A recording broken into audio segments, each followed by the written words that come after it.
Evening போல் மித்தக்குட்டி snacks கேட்டால் வீட்டில் வேறு எதுவுமே இல்லை, உருளைக்கிழங்கு ஒன்று இருந்துச்சு. அதை வச்சு என்ன செய்யலான்னு யோசிச்சுட்டு இந்த ஃப்ரெஞ்ச் ஃப்ரை செஞ்சு கொடுக்கலாம் அப்படின்னு பார்த்தா அவன் சாப்பிட்டு மட்டும் அவனுக்கு பிடிக்காது. ஸோ சிப்ஸ் வந்தால் நல்லாவே சாப்பிடுவேன். எனக்கு சிப்ஸ் பண்ணவே தெரியாது, இதுவரையும் நான் பண்ணதே இல்லை. நான் அவனுக்கு ஸ்நாக்ஸ் வேணும் தான் கடையில் தான் வாங்கிட்டு வர சொல்லுவேன், அவங்க அப்பவும் வாங்கிட்டு வந்து கொடுப்பாரு எதை கேட்டாலுமே.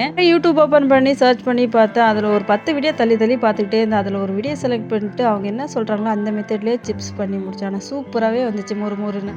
அதுலேயே இந்த கிளைமேட் சில்ஜில்னு இருக்கிறதுக்கு இது மாதிரி சிப்ஸ் ஏதாவது செஞ்சோம்னாக்கா சாப்பிட்டுட்டே இருக்கணும்னு தோணும். வாயை கண்ட்ரோல் பண்ண முடியறதில்ல. இருந்தாலும் நான் வெயிட் லாஸ் பண்ணணும் அப்படின்னு நினைக்கிறேன்.